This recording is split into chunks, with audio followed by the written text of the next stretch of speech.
নমস্কার বন্ধুরা, আরও একটি গুরুত্বপূর্ণ আপডেট নিয়ে এই ভিডিওতে আমরা আলোচনা করব, যেখানে বর্তমানে যে প্রায় 26,000 শিক্ষক শিক্ষিকা ও শিক্ষাকর্মী বাতিল করা হয়েছে, তাদের মধ্যে কারা যোগ্য এবং কারা অযোগ্য সেই সংক্রান্ত নতুন আপডেট প্রকাশিত হলো। সম্পূর্ণভাবে নতুন আপডেট নিয়ে বিস্তারিতভাবে আলোচনা করব, তো সেক্ষেত্রে তোমরা পুরোপুরি ভিডিওটি দেখতে থাকো। তো দেখো, ভিডিওটি শুরু করার আগে তোমাদের জানিয়ে রাখি, এই আপডেটটি প্রকাশিত হয়েছে আনন্দবাজার.com-এ। তোমরা চাইলে এদের অফিসিয়াল ওয়েবসাইট থেকে আরও বিস্তারিত তথ্য জানতে পারবে। দেখো, এখানে শুরুতেই বলা হচ্ছে অযোগ্য তালিকার বাইরে কারা, অর্থাৎ যারা অযোগ্য সেই তালিকার বাইরে কারা, অর্থাৎ কারা যোগ্য প্রার্থী সেই সংক্রান্ত দেখো যে তথ্য সেটা কিন্তু ইমেল করে শিক্ষা দপ্তরে পাঠিয়ে দিল এসএসসি, অর্থাৎ এসএসসি কিন্তু পাঠিয়ে দিয়েছে শিক্ষা দপ্তরে, এবং সেই সংক্রান্ত যা কিছু নতুন আপডেট সেই সম্পর্কে বিস্তারিতভাবে আলোচনা করব। সম্পূর্ণভাবে দেখতে থাকো। পশ্চিমবঙ্গের একটি অত্যন্ত গুরুত্বপূর্ণ খবর, যেখানে প্রায় 26,000 শিক্ষক শিক্ষিকা এবং শিক্ষাকর্মীর চাকরি কিন্তু বাতিল হয়ে গেছে, এবং সেই সংক্রান্ত যা কিছু নতুন আপডেট উঠে আসছে সেই সম্পর্কে পুরোপুরি আলোচনা করব। তোমাদের প্রত্যেককে রিকোয়েস্ট করব, অবশ্যই ভিডিওটি লাইক করে দেবে, শেয়ার করে দেবে, এবং নিয়মিত চাকরির আপডেটগুলি পেতে হলে অবশ্যই চ্যানেলটি সাবস্ক্রাইব করে রাখো। তো দেখো, প্রথমে বলা হচ্ছে যোগ্য চাকরিহারাদের নতুন তালিকা স্কুল শিক্ষা দপ্তরকে ইমেল করে পাঠালো স্কুল সার্ভিস কমিশন বা এসএসসি। শিক্ষা দপ্তর সূত্রে এমনটাই জানা গিয়েছে।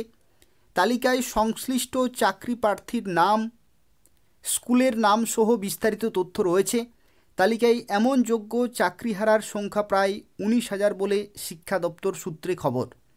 অর্থাৎ দেখো, এখানে বলা হচ্ছে যে তালিকা যেটি স্কুল সার্ভিস কমিশন পাঠিয়েছে স্কুল শিক্ষা দপ্তরকে ইমেলের মাধ্যমে, সেখানে টোটাল 19,000-এর কাছাকাছি কিন্তু রয়েছে ক্যান্ডিডেট যারা যোগ্য প্রার্থী।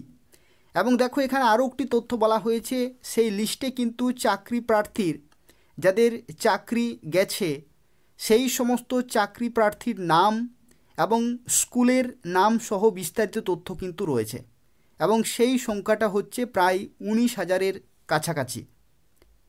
পরবর্তী দেখো কী কী আপডেট উঠে আসছে। কিন্তু নতুন তালিকা কেন?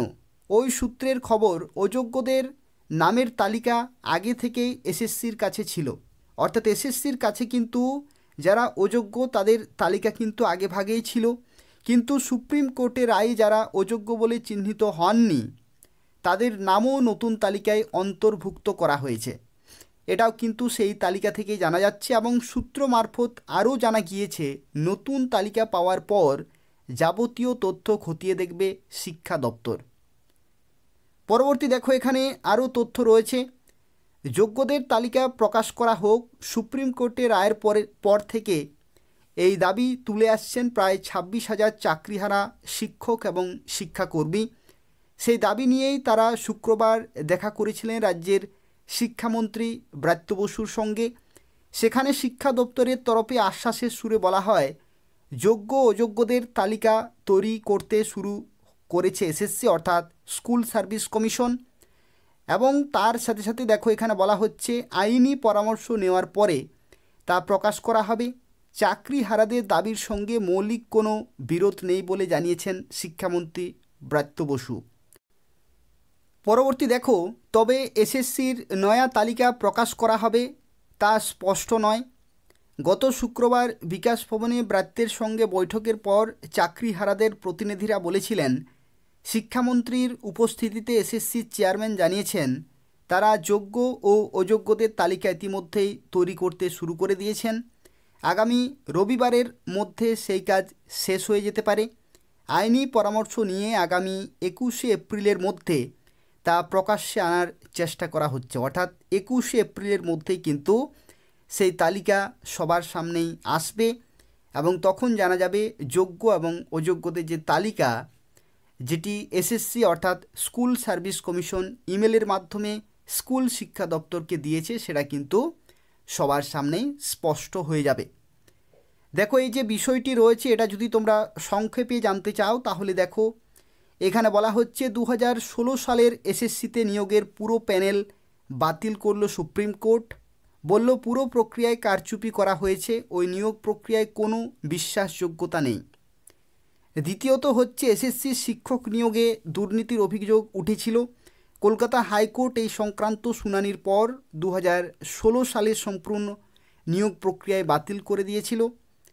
এবং পরবর্তী যেটি বলা হচ্ছে রাজ্যের 26,000 অর্থাৎ যে সংখ্যাটি সেটা হচ্ছে 25,752 বাতিল করে প্রধান বিচারপতি সঞ্জীব খান্না এবং বিচারপতি সঞ্জয় কুমারের বেঞ্চ জানিয়েছে 3 মাসের মধ্যে নতুন নিয়োগ প্রক্রিয়া কিন্তু শুরু করতে হবে। 3 মাসের মধ্যে যাদের চাকরি হারিয়েছে এবং যারা নতুন প্রার্থী তাদেরকে কিন্তু 3 মাসের মধ্যে প্রস্তুত হতে হবে নতুন নিয়োগের জন্য। তো এই হচ্ছে পুরো তথ্য। এটা প্রকাশিত হয়েছে আনন্দবাজার.com-এ। তোমরা চাইলে এদের অফিসিয়াল ওয়েবসাইট থেকে এই আপডেটটি দেখতে পাবে। এবং তার সাথে সাথে আরও একটি তথ্য জানা রাখি, এই ধরনের আপডেট যদি তোমরা সময় মতো পেতে চাও তাহলে অবশ্যই চ্যানেলটি সাবস্ক্রাইব করে রাখো। এই চ্যানেল থেকে তোমরা নিয়মিত প্রত্যেকটি চাকরির নতুন নতুন আপডেটগুলি তোমরা পেয়ে যাবে। তো তাই অবশ্যই চ্যানেলটি সাবস্ক্রাইব করে রাখো এবং নিয়মিত ফলো করতে থাকো।